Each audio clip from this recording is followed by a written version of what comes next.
C'est après 72 heures d'intenses travaux sur l'évaluation du deuxième cycle de mécanismes d'examen de l'application de la Convention des Nations Unies contre la corruption, carrefour technique, politique, économique et institutionnel qui a réuni experts, représentants des institutions, personnels du public et privé, société civile, représentants des institutions et spécialistes venus du Tchad et la Libye pour traduire les engagements aux résultats objectifs, a fait tomber son rideau le 1er juin 2026 à l'Hôtel Boulevard en présence du directeur général Nestor Mbou et le directeur du cabinet du ministère de la Réforme, Joël Richard Bonga. À l'occasion de cette visite pays, et tenons à vous remercier pour vos efforts et votre engagement à mener à bien cet examen avec professionnalisme et dans le respect du mécanisme et de son mandat. Permettez-moi à cette occasion d'adresser mes sincères remerciements au gouvernement gabonais, y compris la Commission nationale de lutte contre la corruption et l'enrichissement illicite, pour son hospitalité et l'excellente organisation de cette visite pays. Nous tenons également à remercier le point focal, M. Séraphin Ondomba, pour l'organisation réussie de cette visite de pays et à tous les participants pour leur chaleureuse hospitalité et participation. Je tiens également à remercier les experts gouvernementaux de la Libye, M. Ibrahim Ali, et du Tchad, M. Ousmane Mamadou Afono, pour les efforts considérables qu'ils ont déployés afin de mener à bien ce processus d'examen. Nous exprimons également notre reconnaissance à l'ensemble des personnes qui ont contribué au succès de cette visite, les représentants des institutions nationales, les experts techniques, les interprètes, les équipes administratives et logistiques, ainsi que toutes celles et ceux qui ont travaillé, souvent en nombre, pour assurer le bon déroulement de nos travaux. Il serait prématuré de formuler des conclusions définitives avant l'achèvement de cet examen. Nous pouvons néanmoins d'ores et déjà relever plusieurs éléments particulièrement encourageants.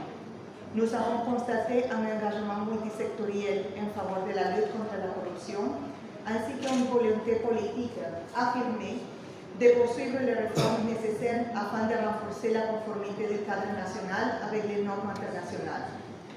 Dans le cadre de cet examen, au cours de ce dialogue direct, nous nous sommes concentrés sur les réponses fournies par le Gabon aux questions de la liste de contrôle d'autoévaluation, en demandant des éclaircissements supplémentaires ou une réponse plus approfondie. À cet égard, nous tenons à vous remercier pour les efforts multisectoriels que vous avez déployés afin de formuler des réponses, ainsi que pour la coordination de cet important travail. Gabon a été un acteur dynamique au sein du mécanisme. En ce qui concerne sa participation au mécanisme au cours du premier cycle, le Gabon a fait l'objet d'un examen par le Laos et la Sierra Leone et a examiné la Grèce et le Lesotho. Au cours du deuxième cycle, le Gabon a procédé à l'examen de Djibouti et de Seychelles, à part son propre examen que nous continuons aujourd'hui. Concernant les prochaines étapes, il convient également de noter que la visite sur le terrain donnera lieu à la rédaction de 2 documents de synthèse. Le résumé analytique qui décrit les principales conclusions concernant le cadre juridique national de lutte contre la corruption, les défis à sa mise en œuvre, les meilleures pratiques, les besoins d'assistance technique, sera rendu public par l'Office des Nations Unies contre la drogue et le crime dans les 6 langues officielles de l'organisation. 9 juin 2026, ici à l'Hôtel Boulevard. Au nom de la Commission nationale de lutte contre la corruption et l'enrichissement illicite et du gouvernement gabonais, je vous adresse mes sincères et fraternels remerciements. Merci pour votre professionnalisme. En quelques jours, vous avez examiné avec rigueur le dispositif de prévention et de recouvrement des avoirs dans un esprit d'écoute et de respect mutuel. Je salue aussi la mobilisation de toutes nos administrations, de la magistrature, de la société civile et du secteur privé. Leur disponibilité et leur transparence ont permis des échanges francs, utiles et fructueux. Chers experts, évaluateurs, cette mission n'est pas une fin en soi, c'est une étape. vos constats et recommandations vont directement alimenter notre plan d'action national. Ils nous aideront à combler nos lacunes et à consolider les acquis.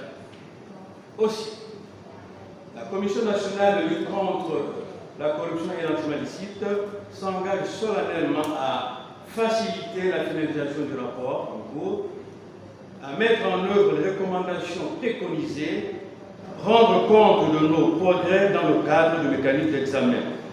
Je vous remercie. Notons que cette évaluation a permis de mettre en lumière les réformes engagées depuis le coup d'envoi de la Ve République, pilotée par le numéro 1 du Gabon, Brice Clotaire Oligui Nguema, qui exige la rationalisation des dépenses publiques, le contrôle administratif et la modernisation des recouvrements des recettes en stoppant la corruption. Au finish, c'est dans une ambiance cordiale et fraternelle, chapeautée des recommandations, que cet événement fait tomber son rideau exceptionnel grâce à l'équipe de l'organisation conduite par le point focal de l'ONUDC Gabon, Séraphin Ndoumba, également commissaire de la Commission nationale de lutte contre la corruption et l'enrichissement illicite.